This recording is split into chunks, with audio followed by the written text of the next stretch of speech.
This is Pet Life Radio. Let's talk pets.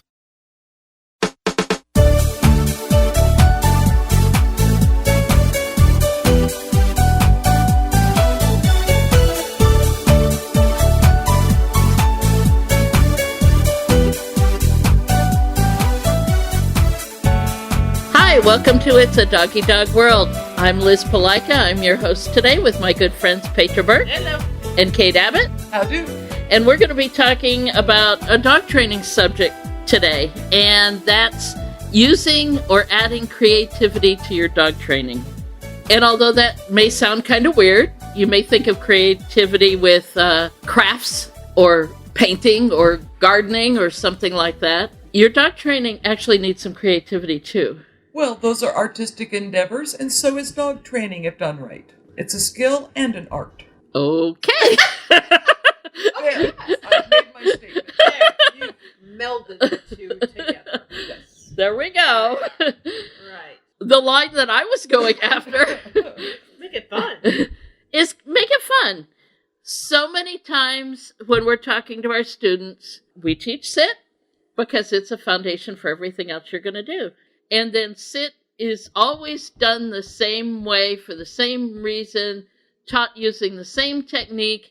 And pretty soon the dog's bored silly and you're bored silly and nobody wants to do it anymore. Now we do in our basic classes, in puppy classes, we do teach many of the exercises, including the sit, using a couple different techniques. When we teach a come, we use several different techniques because each one teaches something different and it keeps things from getting boring. So if you can add some creativity, then you can relieve boredom, both for yourself and your dog. And you're both more likely to cooperate with it. So creativity in its various forms can relieve boredom. And Kate's generalization. See, proceeding podcast. Okay. Yeah. The other thing with repetition is some dogs don't like repetition. Petra and I have had discussions about this because we had Australian Shepherds for many, many years, and the last 6 years or so, going on 7 years, I've had 2 English Shepherds, and she has 2 English Shepherds. Well, most of my Australian Shepherds, most of my Aussies, were okay with repetition, although a couple of them gave me attitude about it. Bashir did not like repetition, and he would step away from me and bark at me as if to say, I know this, I've got this, we don't have to repeat it. Bones is the same way. Bones doesn't bark at me, but he will give me the evil eye, and he'll get slower and slower and slower, like... I think I kind of realized just the ESs in general, the English Shepherds. Yeah. It's like, okay, I got it. I know this. I got it. Can we do something different now? Or can we add a little flair to this? Or they create their own flair. Yeah, or they can, we'll talk about that in a minute too. Yep. So repetition that is always the same can be counterproductive to your dog training. However, if you can add some creativity to it, some variances to it, then it becomes a different thing. And Kate's thinking... Go on there, Steve, coming out. Sorry. No. Go ahead. Well, and then the creativity involves the dog more in the process. Yes. You're not just programming a robot. And should You're never allowing think of them as a robot. Yeah. I mean, I think when we go, whether we do our traveling or just taking walks here and there, we all do it. We find the weirdest places to put our dogs in a stand stay or a sit stay or a lay down or wherever. I mean, we've done that. How many dogs in the tree when we went up to Big yes. Sur? Yes. We had seven dogs. In one tree. In a big Tory pine tree. Yeah. So there was our dog tree. Joe has a whole collection of photos of various dogs, and the folder is labeled Dogs and Trees. They may not actually be in a tree, but that's the idea. Yeah, a tree or a log or a stump or... Yeah. Pillar or something. Yeah. I do it every time, if I get hay or straw. Just because I can. I call my boys, and they just almost like they know it. Yes, we get to go on here. We'll do our downstays, our sit stays, and we're doing it happily because it's different and it's fun. One camping trip up the San Bernardino National Forest up to Herky Creek, they were cutting down some trees that got infested by the bark beetles and were dying, and They cut down the trees to prevent the spread of the beetles. And near our camp spot, there was a stump that was at least 5 foot tall. They hadn't cut it short yet.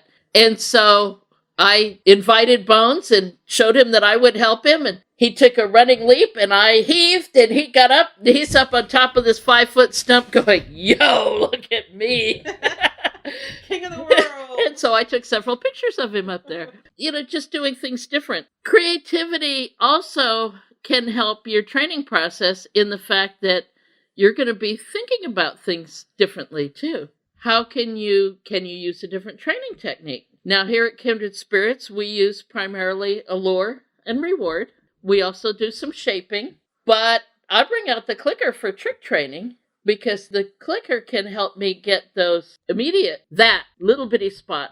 So both of my boys know what the clicker means and know how to react to it, even though I don't use it in the group classes because 20 clickers with 20 dogs is counterproductive. But if you think about doing things using a different training technique, that adds a whole new perspective for your skills and for the dog. Makes it more interesting for the trainer, too. Yeah. Which is important. Learning to play the piano. Drills were not a thrill. No. Oh, yeah. We got really, really good at them and could do them fast. It became kind of fun. Mm-hmm. But the sheer drudgery of drills. Although they're trying to impart muscle memory. Right. And there's a benefit to that, too. But I think you can also add creativity to that kind of thing also. At one point when I was in high school, I thought I liked the guy on the track team. So I thought I'd try out for the track team. And I could jump hurdles. As short as I am, I could jump hurdles. But again, the track coach had you do it over and over and over. And I know it was to develop the muscle memory in how to jump hurdles, because you miss a hurdle, you hurt yourself. And I've got a scar on one shin from having done that. So it's developing the muscle memory. But coach I had was really good. He'd set up weird relay races. The hurdles weren't always on the track. Sometimes they're on the grass. Sometimes they're on the football field. Sometimes they were in a figure eight pattern. He did all kinds of creative things so that we could develop the muscle memory, but we would have fun doing it. And I was never really successful at them, but hey, I got the guy on the track team anyway. Oh. Ran him down. You got the reward. Yeah, I got the reward. So different ways of doing things. Look at different training techniques. One of the hardest things for a lot of people, though, I think, is being flexible. And that's especially important if you've got more than one dog. I've had that with Bones and Hero. Bones is extremely confident, bold, learns very, very quickly. And Hero is the polar opposite. He's very sensitive. He learns quickly, but he's very sensitive. And if he shuts down, he quits working. If his feelings get hurt, he closes that door and he goes, "You don't love me anymore." And so I have to use two totally different techniques. Even though these guys are half brothers, I have to use two totally different techniques with Bones and Hero. And there's been times when I've used Bones' technique and Hero just sinks to the ground going, and I mean, no physical correction, just verbal. And Hero sinks to the ground going, "Oh, I'm going to die. You don't love me." And then I have to wait a little while. Thankfully, he doesn't hold a grudge. He comes back. But then I slap myself on the wrist and go, I have to be aware that he needs a different technique.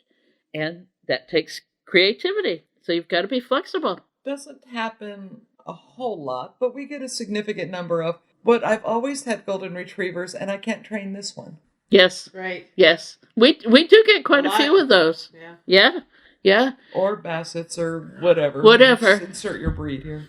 And then when I talk to those people, it's one, breeds change over the years. Mm-hmm. Every dog's an individual. What you remember, our brain shuts out a lot of things. Your brain may not remember that dog that did such and such and such and such during adolescence, and you just remember him as a well-trained adult dog who was wonderful. And then, things change. They're different. Got to be flexible, got to be creative. The other thing is letting your dog be creative. Oh, yeah. You know. Some of us didn't have any choice. No. Well, you know what's fun is we teach our dogs all sorts of stuff, and trick class is a blast. It's amazing what they like to pick up and learn and keep going. And teach each other. Yes. Yeah. So I think sneezing is probably the number one trick that majority of our dogs do very well. But it is interesting how the boys, our brothers, your young one and my young one, had learned from their older brothers. And Bones had learned from Bashir. Right. I didn't make it a point to teach Bones to sneeze. I haven't done anything to teach Hero to sneeze. But Bones learned it from Bashir, and Hero is learning it from Bones. Yeah. What happened with the sneezing is Petra and I were doing an obedience demonstration for Petco. Mm-hmm. And they had us set out in the parking lot, and there was time between the demos where we were just sitting out there twiddling our thumbs. And you had Shasta, and I had baby Bashir. Or was it Riker? Riker. Had Riker. And so while we're sitting out there in the parking lot, one of the dogs sneezed. I don't remember which one it was. Because remember, I taught her when I was pregnant. Oh, okay. She was really good at her sneezing. And then we're sitting out there, and so I started doing it with Riker. Riker learned to sneeze. Mm-hmm. And then we'd do it in trick class. And we would just do it if we had a few moments here or there. And in front of class, it always made people laugh. Yeah. So we started using it more in class to lighten a moment. And then the dogs started doing it on their own. And if I was teaching, for example, and we had 3 trainers up front waiting to do demos with their dogs, and the dog is going, crap, Liz is still talking. I'm bored. Achoo! Yep. Achoo! Yep. And they'd get rewarded. People would laugh. That's a reward. The trainer would give the dog a treat. Yeah, good sneeze. And it just snowballed from there. Yeah. So now we have to tell all of our classes, group classes, if the dog sneezes, and if the demo dog sneezes, he does not have a respiratory infection. He's saying the trainer up front has talked too much, and he's bored. But that's creativity, and we never correct it. No. It's not something that needs to be corrected.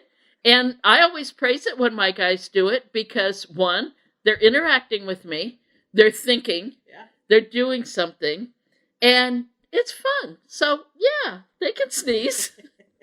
And of course, as generations went on, they all learned from each other. Yeah. Whoa, look, Bashir's doing it, and he got a cookie. Yeah. Now, what did he do? How can I do that? And Bones started doing little bitty and then he went, oh, put you. Now Bones is evolving, and he's starting to give me little woo-woos. If he barks, he doesn't get rewarded or laughter for a bark. But if he gives me a woo-woo, then I reward it. Okay, good woo-woo. And Hero is starting to offer me a shake. Oh, okay. That's just since the holidays, since we come back from the holidays. If I ask sneeze, or if he's bored, he'll give me a right foot. Oh, good shake. Then he'll give me a left foot. Oh, good other paw. Then he'll give me a right foot. Good shake. And then a left. Good other paw. So he's evolving his creativity to see what kind of response he's getting. And that's what's so much fun. It's just watching them come up with their own little activity. Yours, Tango with the lay down in front of class. So we teach, like Liz mentioned earlier, we teach with the treat, how to lure the dog into it down with a treat, or the shaping. Well, it's now to a point where Tango, we sit, and the second I put my arm over and I just touch his front leg so I can scoop out and down, he's already like falling down, like he's like Jello. And then he falls down and he does this rolling on his head, butt up, and on top of your feet. On my feet. This is dramatic. And of course, it makes the students laugh. And I'm always, since I'm doing the talking while she's doing the demo, I'm watching and waiting for it. And I'm going, and that's fine. He doesn't have to go down on his elbows and hips. He can roll. That's fine, as long as he's still. He had his flair. The amazing performing, boneless English. Yeah. You his 10 just front legs, and they just go flop into like Jello, and he just does this weird thing. He's on it, and he's down. And he's down, and he's still. And that's down, and he's not moving. Our since we're not teaching competition, we're teaching family pets. I have no problem whatsoever with the dog laying down and being cute. Yeah. As long as he's not thrashing and he's not crawling and he's laying down to be still. That's absolutely fine. And our students laugh and they see that you can have fun with the training. Exactly. It's fine if the dog has some creativity on his part. It's fine. Let's take a break to talk about our sponsor for our podcast, which is Pets Are Kids 2, TOO. They make a line of natural healthcare products. In our past podcasts, we've talked about their ear cleaner and their dental health preventative.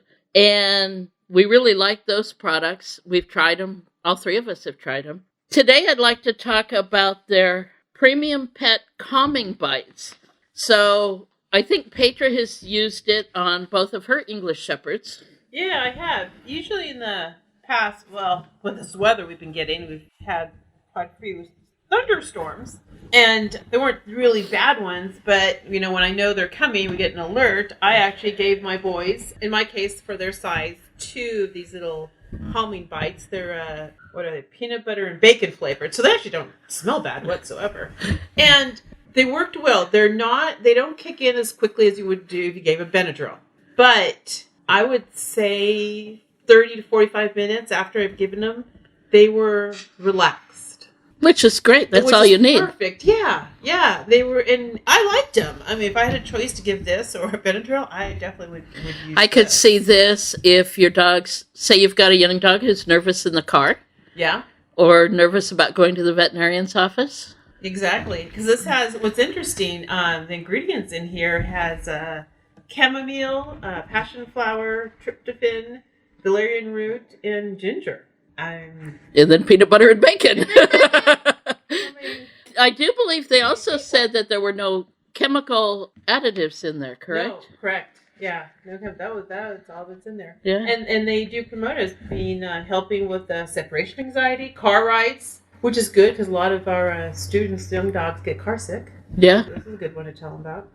Nervousness, hyperactivity, when like thunderstorms come around. Sure. So I was actually very pleased with it. Oh, cool. It's the kind of thing that if you are pretty sure or even have a suspicion that your puppy dog is going to get worried about something, go ahead and give them the calming bit. I mean, it's not going to be harmful. No, not at all. And try to head off any anxiety or reaction to the car ride. Yeah, and then which in this case, when I was hoping with the thunderstorms, I knew they were coming, so I had given them early enough. And when it came through, they were just like, oh, all right. They weren't freaked out or anything, as if I did not give it to them. So I did see a nice. That's good. That's cool. Change.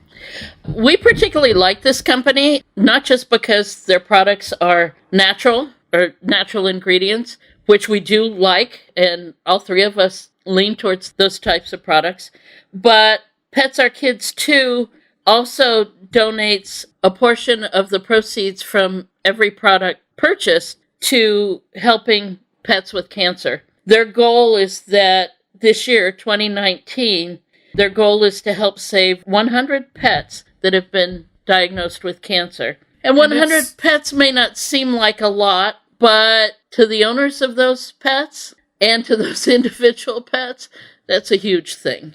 That's the interesting twist, if we will. I mean, it's worthwhile and good to fund research. Sure. And do those sort of things. But what they are doing is individual families. Right. With dogs that have been diagnosed with cancer. And the money's going directly to... Right them. Yeah. Yeah. Right where it's needed at that moment. Right. And cancer treatments are not cheap. Oh, Lord, you went through it with one of your Rottweilers. Yeah. Yeah. It's a tough time, and you have financial worries on the top of it is not good. So it's really nice that they're doing immediate care with families. It means a lot to these. Oh, yeah. A lot. And we've all lost dogs to cancer. I've lost 2 dogs to cancer. I've lost a few. Yeah. I mean, we've all faced that. So having a company make that their specific goal is absolutely awesome. Also, if you buy a product from Pets Are Kids 2, you'll see on the label on the back a square or rectangle that says, email them a picture of your pet with the product that you bought, and then they will reply with a picture of the specific pet that's being helped by your purchase.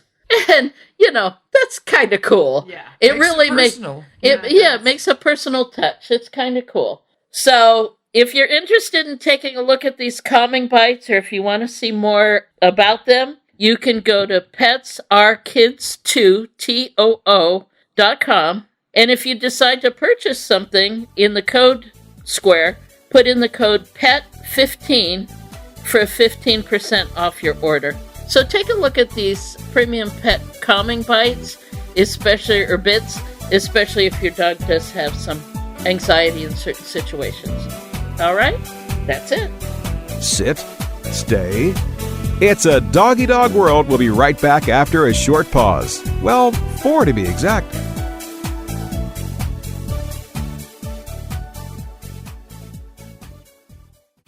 DGP is an all-natural formula proven to help aging pets with joint and mobility problems. It goes to work quickly, providing vital nutrients to the joints while reversing the effects of age. Some people see results in as little as 7 days. Don't let your dog struggle another day. Call 800-521-0543 or visit dgpforpets.com and enter the code DOGGY, that's DOGGY, for 25% off your first order and free shipping. Does your dog itch, scratch, stink, or shed like crazy? Come to Dynovite for help. Order a 90-day supply of Dynovite. Dynovite for life. Pick up 2 tubes of Doggo Suds. Get the 3rd tube free. Peppermint, tea tree, lavender, Doggo Sud shampoo. Made with all-natural coconut, jojoba, aloe. Great for healthy skin and soft, shiny coats. But no itchy, harsh chemicals. Lather up, rinse away. Try Doggo Suds. Buy 2, get 1 free. At Dynovite.com. DINOVITE.com. Let's talk pets. Let's talk pets On Pet Life Radio. Pet Life Radio. PetLifeRadio.com.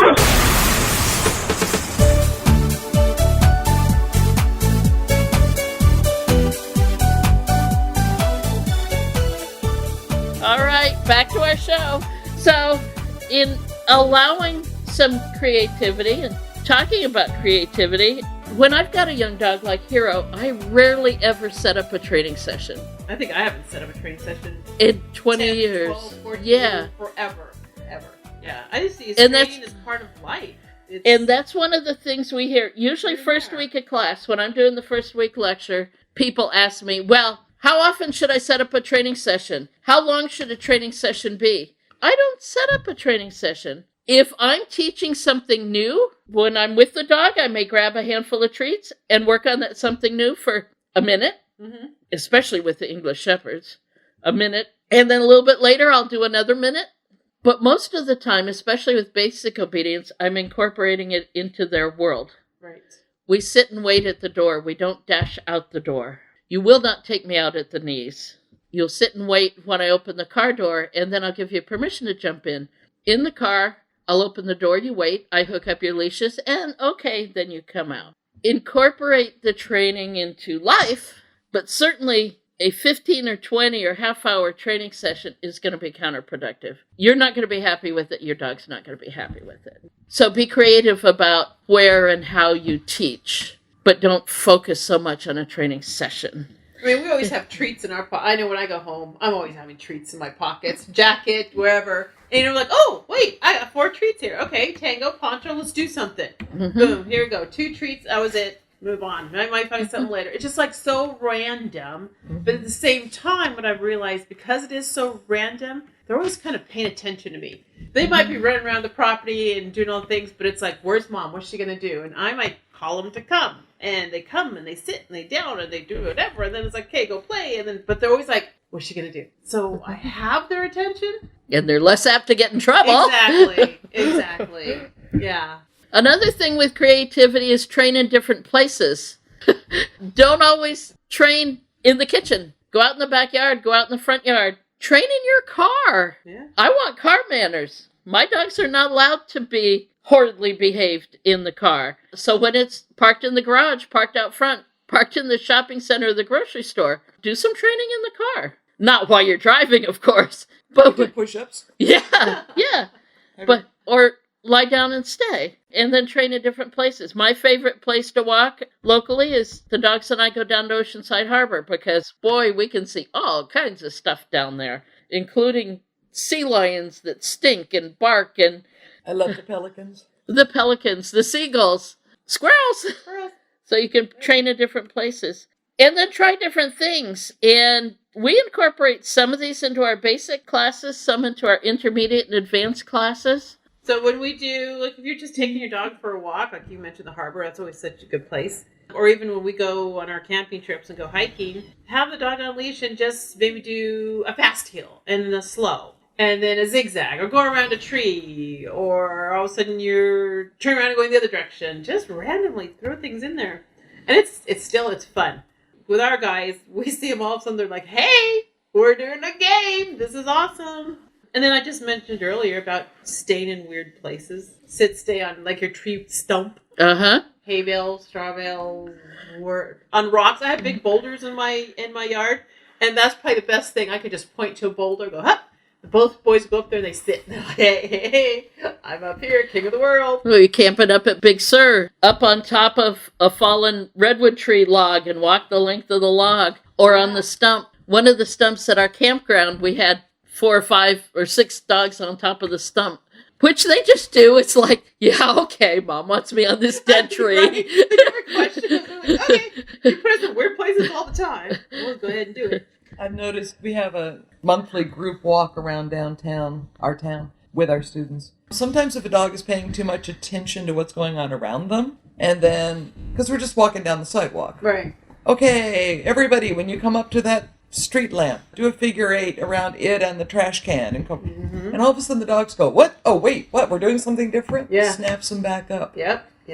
Or have them walk up on the little retaining walls. The retaining walls as we move along. My guys, Oceanside Harbor, there's a retaining wall on the beach side of the harbor. And when we're about 50 yards from it, my guy's eyes light up. There it is. And the length of the retaining wall is at least a football field. And they walk the retaining wall, the whole length of it. And there's so much joy in it. That's my wall. And when somebody's sitting on the wall, they walk up to him and just look at him. And the people invariably get up. Oh, sorry. And then the dogs go past the people, sit back down again. And I'm kind of like, yeah, well, yeah. Other things, you're talking about the variations in heel. We teach our students the dogs don't always have to heel. They can walk on a loose leash as long as they don't pull. And when they're on a loose leash, they can be in front, which is where my boys usually walk, is in front of me, side by side, shoulder to shoulder. And as long as they don't pull, that's absolutely fine. Or they can be on the left or the right. We call it loose leash walking. Well, again, down at the harbor, we are talking Southern California now, lots of palm trees. So for those of you in other areas, you can use other trees. But there's oak trees. There's sign poles. Street lights. There are palm trees set in the sidewalk along the beach side of Oceanside Harbor. So as we walk up to the palm tree, I will tell the dogs left or right, and they go around the palm tree that direction. So we walk up to a tree. I'll tell Bones, who knows this well, Hero's still learning it, I'll tell him Bones left, and he'll go around the palm tree to the left. And then I may do 2 palm trees to the left, then 1 to the right, and then a left, and then 2 rights. So it's not in a pattern. He has to actually listen to me. And he is my 4th or 5th dog, I think, that I've taught this. Hero's the 6th. And like I say, Hero right now is still following Bones, but I see him cocking his head back, listening, so he's learning it. But the reactions from people when we're walking down the street, I'll tell Bones left, and if somebody's walking towards us, or one time somebody was walking behind us, and I heard them go, what direction is she going to have him go? Oh, left. Look at him. He knows his left.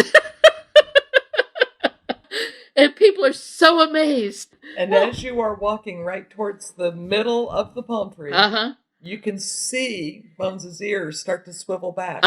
He's waiting for it. Waiting. I'm almost there. What's she gonna?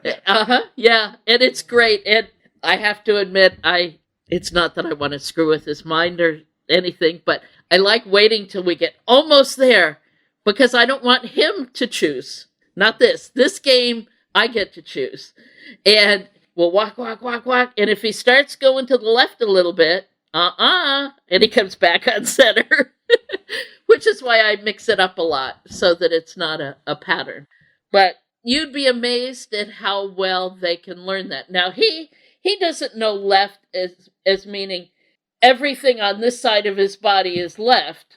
He just knows when we go up to a tree, when I make that particular sound, it means go this particular direction. Now, with his carting training, pulling a cart, he's also learning left with that. And we talked about generalization in another podcast, and I see him picking up the generalization from left or right to the palm tree and left or right with his carting. Because the goal with the carting is that I can walk behind him, like we're doing when we walk to the palm tree, and not by his side. He's not quite there yet, but I don't practice the carting that often, especially in the rainy season like it is right now. But he was starting to get a generalization with that. And other creativity. Well, Petra, you started talking about trick training. We do, and Kate's our trick training instructor. We do lots of trick training. I think we all do with our guys. Yeah. I mean, the sneezing and going picking up items. I have been doing organizing and purging and cleaning, and I just keep coming across my boxes of stuff. We know about your boxes of stuff. There's 3 or 4 for tricks.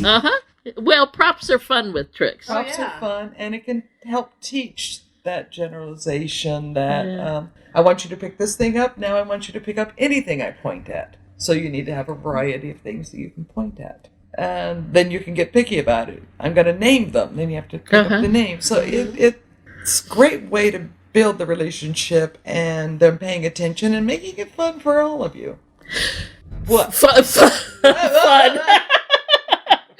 Fun.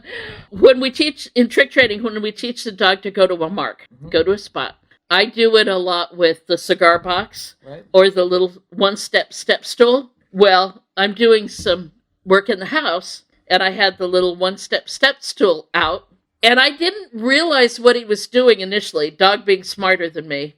Actually, both the dogs. But I realized that the step stool was set in the living room near the kitchen where I was using it. And every time I would go to walk past it, both the dogs would run to the step stool and put their front feet on it. Both of them together. And I would laugh at them and keep on walking.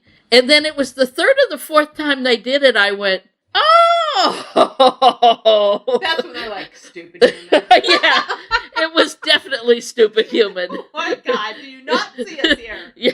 And then I praised, rewarded, yes, look at you, you're both so awesome. And it was like, ha ha ha ha, Mom finally saw us. Mom, look at me, look at me, look at me, look at me, look at me. But trick training, it can be as easy as shake or spin or more elaborate. I mean, go to your mark is easy. Touch your hand, touch a fly swatter. Touch is very easy. And you can incorporate it into your obedience training. Do some sits, do some sit-ups, do a lay down, do a roll over, do a touch, all kinds of things. But our mental attitude towards tricks is generally different than basic obedience. People tend to think of basic obedience as, thou shalt do this. Right. And trick training is, that's fun. But you know what? All the training should be fun. Should be. Yes, should be fun. And yes, there's some things I'm a little stricter about. I want my dogs, when I ask them to stay, I want the hold to stay. But that doesn't mean stay has to be stay. It just means, no, you shall stay. Thank you. Kate has her Jack Russell Quill on her lap, and when I went, stay, he kind of went, oh. He was about to fall asleep, and then his head came up, and he went, what? What? Distractions. Yeah. That's always a good one. Yeah, that's what life is. That's one of my favorites. Kate's our queen of distractions. So we're probably into like 4 or 5, week 5 or so in classes. All of a sudden, here comes Kate with her little harmonica or her little quacker thingy majiggy. My favorite is the wildly noisy wooden thing. That's its actual name. Oh, okay. Of that wooden thing. Yeah. You can make bird noises and sirens and all sorts of stuff. She's been known to come out with a mask. Uh-huh. Square dance. Skirt. Is that what that is? With the petticoats. When I did square dancing, it didn't look like that. But okay, I'll believe you. Just anything. Oh, and I've got that wonderful Halloween costume. And I'll do the kitty, kitty, kitty, kitty, kitty, kitty, kitty. Or meow. Or are you hungry? Want to go for a walk? Cookies? Heck, if I just walk around tossing a tennis ball up and down. Oh, yeah? It's enough to make half the dogs go, what? Yeah. And then when they get into more of our other classes, like intermediate class, then we start upping that, and we'll have them go through an aisle of treats and goodies and anything we can distract them, and they have to go run right down the aisle. And it's amazing. We work up to that. We don't just suddenly do that. We work up to it. And it's amazing how many dogs will run through that entire aisle without touching a hot dog or a stuffed toy, other than many Goldens. Labs. And labs. Yeah. We're like, okay, here's the lab. Be ready. How many hot dogs can he swallow at one time? Oh my God. But what's so interesting, we teach, this with all sorts of weird distractions, so that when we do go on our monthly walks that Kate mentioned about earlier, that Kate can actually have her little stun zapper flashlight go off in her pocket, and our students were like, oh, Kate's doing another noise, and they had the dog sit, watch me. Meanwhile, she's trying to stun her butt. Stunning herself. It was kind of a variation on the boy that cried wolf. Yeah. So it's going off and I can't reach it. She's getting ready to drop her drawers on Main Street Vista. Sparks coming out of my back pocket. And meanwhile, I'm holding Bones because Bones thought Kate was justifiably being attacked, but he was trying to leap at her butt. And Kate was the only one that could reach over and grab it out of her pocket. And I'm at the very end with our students. They're between you and me. And I'm looking at all of them, and they're like, oh, sit, quick, sit. Oh, watch me. Good boy, a good girl. And I'm looking at Kate going, well, that stunt thing is like going off. And all the students are like, oh, good job to watch me. I've got Bones by his collar, and he's up on his back legs pulling at Kate. Let me save her. Let me save her. Talk about distraction. Probably only 15 or 20 seconds, but as soon as I looked up, there's just a whole line of people behind me going, watch me. Good boy. We have our students and their dogs so well trained. Oh, Kate and her noises again. There she goes. Doing something weird. Oh, God, that's fun. So anyway, as far as creativity in your training, if what you're doing is fair to your dog, if he's been trained up to that point, so he's able to understand and work with that creativity, if it's safe, if it's humane, then hey, go for it. Yeah. Try some different things. Have some fun with your training. When your dog starts offering new behaviors that they've thought of, go with it. Oh, yeah. Go with it. Think about our dogs sneezing in front of the class when we're doing demos. Mm-hmm. We could very easily have said, no, don't do that. That's not what we're doing now. Instead, we let the dogs go for it, and we just explain to the class, okay, this is what's going on. But let the dogs have fun with it. When they're offering back, then it becomes more of a dialogue communication, not just an ordering somebody else around. Right. Where I'm getting the Bones is still sneezes, but he's offering the woo-woos. And as soon as I saw him do that, I laughed. It was fun. I knew exactly what he's doing. He's upping it a little bit. He's going, okay, sneezes aren't enough now. Let's see, how about if we do that? And then Hero offering the shake and the other paw at the same time. Mm-hmm. In fact, a recent class just a week or so ago, you were teaching, Petra, and I had both my boys out with me doing a demo. And you were explaining the sneezes, and Bones was sneezing and woo-wooing, and Hero was sneezing and offering me paws. And so I'm just going for it right there in front of class. Okay, good shake. Yeah, good other paw. Good woo-woo. All right. But it was great. they were thinking, they were having fun, they were enjoying working in front of the class, they were enjoying their job. Yeah, it's great. It's awesome. Yep. All right, so on that note, we'll leave you. Think about it, add some different stuff. Drop us an email if you want. Let us know what you're doing with your dog. Some different things, how you're adding creativity. We enjoy hearing from our listeners. And on that note, we're gone. Bye-bye. Take care. Having a rough day? Longing for the dog days of summer? Think your fun furry friend lives a dog's life? Well, find out everything you're begging to know as Pet Life Radio presents It's a Doggy Dog World with pet expert and award-winning author Liz Palaika. Every dog has his day, and you'll find out how to make your dog's day fun and rewarding every week on demand, only on PetLifeRadio.com.